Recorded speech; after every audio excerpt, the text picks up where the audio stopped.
Hello, hi guys! Magandang hapon sa inyo lahat.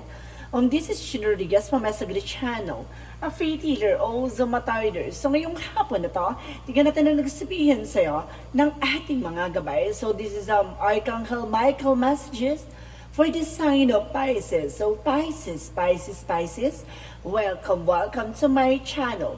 Ano kayang messages, advices ng spirit guides ang ating masasaga for today's video?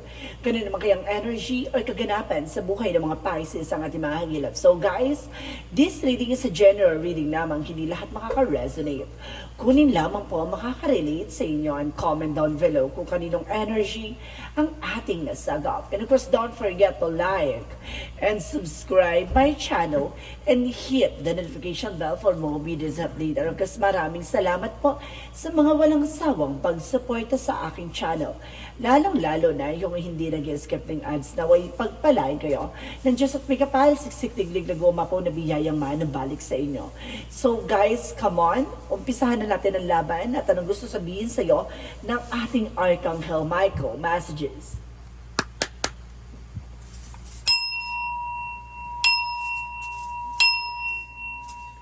Angel Spirit messages give me an information. So let's see. Angel Spirit, ano kayo gusto sabihin sa iyo ng ating mga barahan? So there's a take time to take time to making decisions, no? May mga bagay na kailangan mong pag-isipan or kailangan mo ng oras at panahon bago ka magdesisyon, no?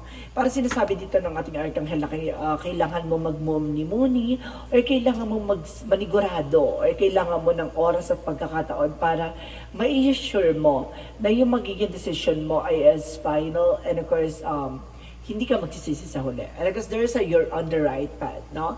Nasa tamang direction ka daw, sabi ng ating Archangel Michael.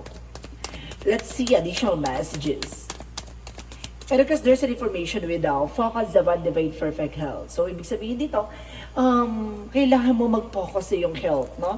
Baka there's a possible na may health issue ka or something, may mga nararamdaman ka sa katawan na it's not normal, no? Na kailangan mo ng something medications, no? Kailangan mo ng pahinga, no? Na kailangan pabagatutukan mo. So let's see, what is additional messages? Paano natin to hihimay-himay yung mensahe sa iyo ng ating Archangel Michael?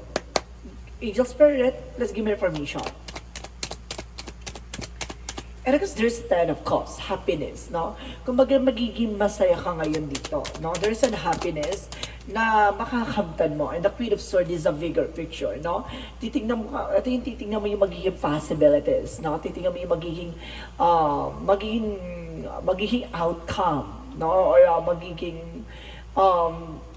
parang magiging mangyayari sa hinahanap or magiging mangyayari after mo mag-decision sa bagay na yon. So let's see. Because there is the Five of Wands, complication, no? Or something complicated, or either competitors. So may mga bagay dito na kumbaga nagiging sanhi or nagiging problema, no? So let's see. So there's a strength card. So there's a confidence, no? Kailangan lakasan mo ang loob mo dito. Maging matapang ka, maging malakas ka sa hamon ng buhay.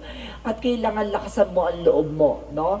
You need to fight for your own happiness, no? And of course, there's a Seven of Swords na, kumbaga sinasabi dito, mag-ingat ka, no? Kumbaga sinasabi maraming sinungaling, manloloko, at there's a lot of sneakiness na kumukuha ng information against sa'yo. And of course, there's the Ace of Pentacles, so there's a big money coming in for you. May malaking pera na papasok ngayon sa eksena mo, no?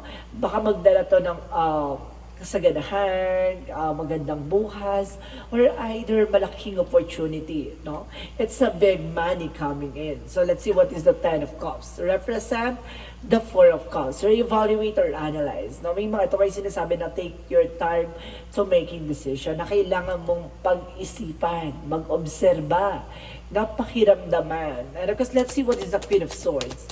The Queen of Swords, there's a tower moment for a major changes, no? Kumbaga, kailangan tingnan mo yung magiging possibilities. Kung hindi, kumbaga, pag may nangyaring pagbabago na makakadulot na pagkasira mo, ay hindi mo na siya mababalik. Kumbaga, ganon. Kumbaga, kailangan pag-iisipan mo ng maraming beses bago ka mag-take ng decision. This is the major changes na ayun yung mangyayari na kailangan mong baguhin sa sistema mo. So let's see what is the Five of Wands. Kasi siguro mahilig ka mag-take ng risk, no? Mahilig ka sigurong ilaban yung isang bagay, no? Ngayon, kumbaga, parang inaano ka ng ating gabay na kailangan mong pag-isipan, no? Kailangan mo magmuni-muni para makasigurado ka yung magiging outcome is magiging maganda yung kalalabasan ng eksena mo, no? Yung parang yung magdidesisyon ka na hindi makakasama sa'yo or walang makaka-apekto sa iba, ganon. And because there's an information with the Eight of Cups. So see, there's some information na baka masayang, there's a let go, no? Kumbaga, i-let go mo to or something, alisin mo yung ganong sistema, no? Kumbaga, marami ka daw ditong competitors or marami ka ditong nagiging complication dahil maraming napapalibutan ka daw ng mga inggitera, no? The Eight of Cups is a letting go, no? Kailangan mong pakawalan, kailangan mong alisin ang nagbibigay complication. Ano kaya yun, no?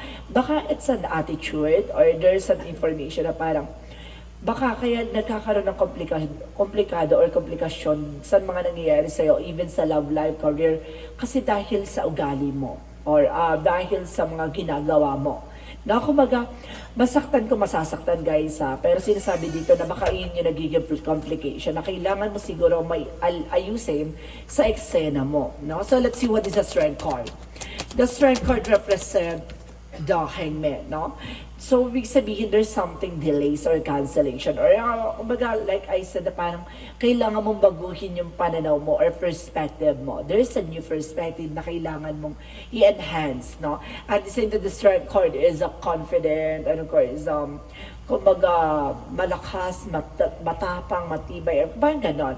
Kumbaga, kailangan mong, kumbaga, bago, di ba ang lion or tiger, bago yan umatake sa isang eksena, nininigurado yan, di ba? Parang tahimik yan, pero kapag sumunggab yan, sigurado makakagat niya isang bagay na yan. Ganun dapat, no? Kumbaga, bago ka mag-take ng decision, kailangan mo ng pag-iisipan, no?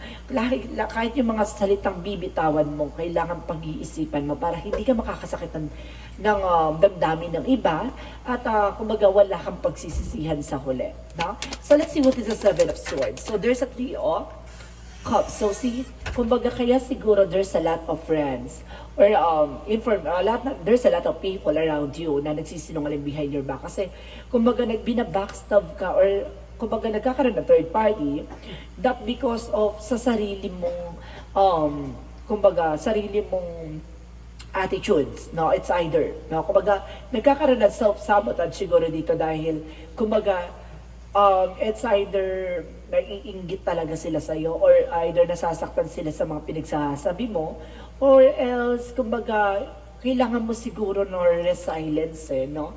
Na kailangan mo bago ka mag-take ng decision, kailangan kumbaga hindi mo na share sa iba, no? Kumbaga bago mo gawin yung isang bagay na yan, sa sarili mo muna, siguraduhin mo mangyayari yon or siguraduhin mo muna makukuha mo isang bagay na yun na walang disappointed, no?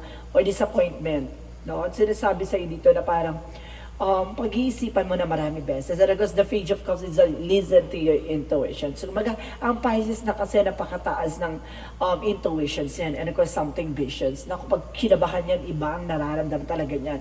Kaya makikinig ka lagi sa gut feeling mo. Na minsan kasi ini-ignore mo, yan ang nagkakos ng complication sa'yo. Mabinigyan ka na ng signs or synchronicities pero hindi ka nag-take ng actions. Let's see what is the Ten of Cups and the Four of Cups. So there's a Six of Cups. So there's a past person na babalik, no, sa hinahanap mo or something dito sa kinabukasan mo or something na baka ngayon na ay bumalik yung taong to ay maaaring kailangan mong obserbahan kung bakit siya bumalik or bakit tong tao na to bakit nagpaparamdam, no? Baka susubukan siguro kung siya makaulit hanggang ngayon, no? Or something, marupok ka pa ba? Or kailangan may nabago ba? Parang ganun. Kumbaga babalik ng tao na to na kailangan may evaluate or analyze bakit siya bumabalik. Mayroon ba siyang kumbaga naging regret from the past kung bakit siya bumalik or either mayroon gusto siyang mangyari na na ikasasakit ko? Or ano ba yung bagay na bakit siya bumalik? No? Kailangan mong isipin mabuti. So let's see what is the Queen of Swords and the Tower moment. And ako sinasabi dito with the Ace of Swords, kumbaga matutuklasan mo what is the bigger picture of the story, no? Kumbaga, kung ano yung ano ba yung nagiging sanhi at dulot ng mga kaganapan na ginagawa ko. Parang ganun. Kumbaga there's an Ace of Swords na there's a mental clarity. Kumbaga, nalaman mo na ang the tower is chaos, no? Maaring nalaman mo na yung nakakasira or nagsisilbing kumbaga kaya nagkakaroon ng collapse na pagdating sa relationship or pagdating sa friend or business or something na yun yung kailangan mo i-elaborate or tuklasin, no? So let's see what is the Five of Wands and the Eight of Cups. So there's a Four of Swords. Listen to your intuition and gut feeling. So there's some fear, no? Kumbaga may bagay na natatakot ka, no? It's either nagkakaroon ka ng something doubt or something or natatakot ka na mag-take ng action or mag-decision. So, kumbaga, yun yung kailangan mong, kumbaga, ipagdasal, mag-meditate ka. And the Empress card is a revert, no? Kumbaga, magkakaroon ka ng bagong simula dito, bagong eksena na kailangan mong baguhin ang sarili mo, no? The way na siguro ng perspective mo, and of course, yung mindset mo, yung kailangan mo baguhin. Hindi ko sinabi ba kung baguhin mo yung pagkatao mo, pero baguhin mo yung beliefs mo or something na nakakasira, no, sa pagkatao mo. So let's see what is the Seven of Swords and the Three of Cups. So there's an information with the Magician. So there's a manifestation. So may mga bagay na unti-unti ka na ma-manifest. May mga bagay na unti-unti ka na nakukuha dito. Na unti-unti mo na nasasakta pa rin yung mga bagay na to. So let's see what is the Ace of Pentacles and the Page of Cups. So there's a Chariot card. So there's an action. May movement na, guys. May paggalaw na ng baas sa pagdating sa finances for you, no? Kumbaga sinasabi lang dito, makinig ka sa intuitions mo, makinig ka sa gut feeling mo. Baka yan yung way para maiayos mo yung mga pagkakamali, yung mga bagay na nagawa mo. So let's see what is the outcome. So, ang outcome is a judgment. Oh, see, there's a red flag or awakening, no? Parang minumulat ka na sa mga pagkakamali, no? Parang binibigyan ka na ng senyales na halapin mo yung sarili mo, no? Parang there's an inner calling, no? So, let's see what is additional outcome. And because there's an information with the Three of Wands, waiting for a result or waiting for a ship. Now, may mga bagay na kailangan mo hintayin or may mga resulta na nadarating. And of course, there's an Hermit card with a soul searching. Kumbaga na liliwanaga ka na about sa spirituality, no? Kumbaga nagkakaroon ka na unti-unti yung paglilinaw, no? So let's see additional messages for career. Sa career mo with the Death card, no? Transformation. Talagang may babaguhin sa career mo na magdadala sa iyo ng stability and control with the King of Swords. No? Kumbaga puputulin mo yung mga bagay na walang kaugnayan sa iyo, yung alam mong hindi magsiserve sa iyo at the end of the time, no? Kumbaga babaguhin mo yung pananaw mo talaga dito. May babaguhin ka, no? So let's see additional messages about naman sa love life. So there's the Two of Cups sa partnership. So there's an unconditional love. Na pagdating sa love life, mayroon na darating may darating at may darating. And of course, there's the Fool card. Kumbaga, there's a new beginning. Magkakaroon ng bagong simula pagdating sa love life. And of course, there's a Queen of Cups. Magkakaroon ka na ng healing from the old pain that you done, no? Lahat ng mga naranasan mo, lahat ng naramdaman mong sakit ng nakaraan ay maaaring mapawi, no? So let's see additional messages for career, for health. Sa health mo, there's an Ace of Cups, no? Kumbaga nagkakaroon ka ng anxiety, stress, and depression that because of love life. Malaking factor ang love sa'yo, no? Mahina kapag dating sa pag-ibig. And of course, the Page of Swords in the get more information. Yung kailangan mong alamin at tuklasin. And the Six of Wands ay mapagtatagumpayan mo, no? Malaking epekto ang love life mo sa career mo. And of course, to your health, no? So let's see, guys, now what is additional messages for angel spirit for magical fairy messages. For magical fairy messages, so there's an information with patient please. So kailangan mong habaan ang pasensya mo dito. No, hindi ka pwedeng magpala desisyon or else there is a business venture. See, I told you. So there's a new opportunities and new business coming in for you. So let's see. Now, what is the yin and yang oracle card?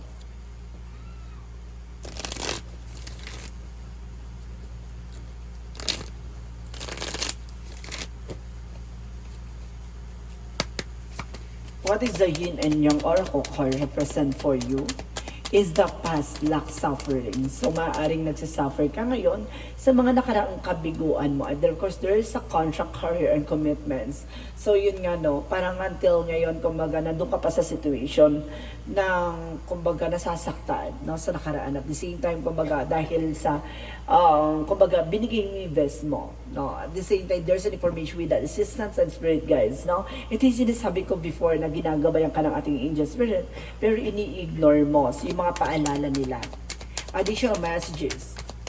And there is a unity. May pagkakaisa, no? May something na teamwork sa eksena na to. No? Hindi pwedeng ikaw na ikaw lang, gano'n. Kumbaga pagdating din sa love life, pagdating sa family, kailangan mo ng something of teamwork.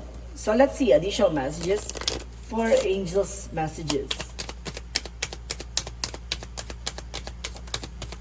So represent me. So ikaw, I allow serenity to reign in me. The love I have for myself invites harmony to settle within my being. I listen to honor and strive to fulfill the needs of my soul. So see, kumbaga yung sarili mo, na parang tanggapin mo kung ano man yung kung ano man yung flaws at kung ano man yung mga bagay na magpapabago sa sarili mo, or may mga bagay na kumbaga makakapagpasaya sa iyo, or may mga bagay na kailangan mo makinig, no, sa mga advices ng ibang tao, no, or something na makakatulong, no, para mag-grow ka, no. So let's see. So what is the chakra messages? And there's a joy. So magkakaroon ka ng happiness talaga dito. And there's an isolation. So you're feeling you're feeling stuck, you're feeling exhausted. No, hindi ka makaalis sa situation. At the same time, there's a vanity. Iwasan mo yung mga luho, bisyo, mga bagay na alam mong walang katuturan, or something alam mong hindi magsiserve sa'yo. And there's a victim. Biktima ka, no? Biktima ka ng something, bully, ng mga tao, mga kaibigan mong toxic, and there is a completion. Huwag mong hayaan mahuli ang lahat, na kundi pagsisisihan mo. So let's see what is the Monsology. Monsology represent what? You and your loved ones are safe. No? Yung mga mahal mo sa buhay ay safe naman daw. At the same time, conclusion are reading rich. Na tama yung hinala mo, tama yung gut feeling mo, tama yung vibration mo, ikaba mo, ganon. Let's see additional Monsology.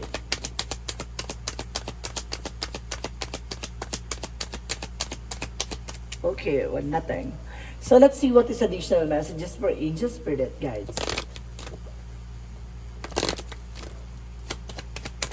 Angel spirit, so there is some options. So dapat marami kang choices, or there's a lot of choices pagdating sa career na mag-o-offend sa'yo. And there's a crystal. Kailangan mo raw ng gemstone or natural stones, no? Like amethyst, like citrine, so like tiger eye, na makakatulong sa'yo for healing energy. No? Additional messages for body work. So, kailangan mo ng massage, exercise, stretching. So, let's see what is the angel's answer. The angel's answer represent ask for help from others. So, kailangan mo ng tulong ng ibang tao. No, and of course, dito within the next few weeks, sa mga susunod na linggo, may mga bagay na mababago. At the same time, don't stop. Huwag kang hihinto. Laban lang ng laban.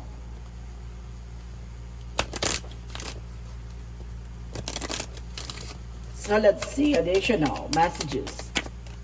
So there is a water your garden, so there is a rest. Kailangan mo rin ng pahinga. And of course, there is information with the breath of the cosmos. May will, title will, micromanaging the universe. Hayaan mo ang ating universe na magbigay sa iyo ng mga pagkakataon o yung mga bagay na what you deserve. No? Kasi kung talagang para sa iyo. And of course, there is a rate longing for home stick for the stars. So, ibig sabihin may mga bagay dito na may isa sa katuparan na parang wish fulfillment or dream coming true. So, let's see what is the Archangel Raphael messages. So there's an hydration. Some of you hydrated ka ha. Kailangan mo ng more water. So let's see what is additional messages for angels, spirit guides. So there's an information with the loneliness, no? Kumbaga hindi ka nag-iisa. There's an envy. Alisin mo yung ego and pride mo, no? There's a lot of different challenges. And because there's an information with the change. May pagbabago. So let's see what is the energy. So there's an information with the magician and the mirror. So there's a manifestation and reflection. No? Kumbaga, kung ano yung mga bagay na ginawa mo, yun din yung mga bagay na babalik sa'yo. And there to romance, so may pintuan pagdating sa buhay, pag-ibig sa'yo. Na huwag ka mag-alala. Na huwag, kumbaga marami mang taong nakilala ka, marami mang taong sinaktan ka. May darating yung araw na may taong magmamahal sa'yo at takot mawala ka. And there's an information with the all tied up. So, kailangan mong kumawala sa mga negativities, sa mga toxicities. Huwag mong ipilit or huwag mong ipilit yung sarili mo sa isang bagay na alam mo nasasakal ka sa situation. And there's a snake. See? There's a lot of ahas or traitor. No? There's a release. Sa inyo, kailangan mong alisin. At the same time, there's a ancestor. No? There's a guide and support. Ginagabayan ka, sinusuportan ka ng ating mga ancestor guides. No? Yung mga mahal mo sa buhay na yumao. At the same time, there's a cleansing. So see, kailangan mo mag-cleansing. Napapalibutan ka naman toxicities or negativities. So let's see what is the romance angels. Pagdating sa love life, ano ang pinaka-messages for you is healing family issues. So mayroong family issues sa inyo, no? Both sides. At the same time, there's a true love. True love can exist. So, maaaring may darating talaga para patunayan sa iyo ang tunay na pag-ibig. No? So, let's see what is the Jesus loving quotes. Jesus loving quote said, have faith in God. So, kailangan mong, di ba, magtiwala at maniwala sa ating Panginoon. So, let's see what is the synchronicities angels messages. What is the synchronicities? Synchronicities for you is love. No, there's a love. Ang laking epekto sa iyo ng love. No? There's an evolution of love. So let's see what is the angel's number. And there's a 2-2, I am aligned. You are in the positions of incredible creative powers and it is assured that you can achieve anything you wish. No, kumbaga, may mga bagay na kayang-kaya mong maisakatuparan, kayang-kaya mong maitupad yung mga bagay ang pangarap mo sa buhay. No? So, let's see what is additional messages of life. Messages of life is I connect to the heaven. So, sinasabi dito guys, today I turn inwards and connect with the heaven within. For these places of peace, I can see that a situation I have presented is actually an ideal opportunity to work on my inner self. I understand that such an experience is a necessary for my growth. Thus, I accept such situation and now live each day in serenity. So see, iisa lang talaga sinasabi dito na kumbaga may connected lahat ng mga bagay-bagay, bakit nangyayari sa'yo. Kumbaga parang domino yan, kapag tumumba yan, damay-damay lahat. Ganon siya. No, kaya kumbaga, konting kibot lang sa'yo, lahat apektado. Kaya magiging aware ka sa mga desisyon or gagawin mong plano sa buhay. Kasi, kumbaga, yun ang kailangan mong pag-ingatan. Konting galaw mo, lahat masisira. No? Kumbaga, mag-ingat ka. So, this is the evolution of your love. So, and of course, the evolution of your life. So, let's see. Maraming salamat po. This is Archangel Michael. Messages for the sign of Pisces. So, Pisces, maraming salamat for this wonderful reading. So, once again, this reading is a general reading lamang. Hindi lahat makaka-resonate. Kunin lamang po makaka-relate sa inyo and comment down below kung kaninong energy ang ating nasagap. And of course, maraming salamat po sa mga walang sawang pagsuporta sa aking channel, lalo-lalo na yung hindi nag-i-skip ng ads. Naway pagpalay kayo ng Diyos at may kapal, siksik-liglig na gumapaw na biyayang manabalik sa inyo. So guys, maraming salamat po and see you in the next video. Bye-bye and babush!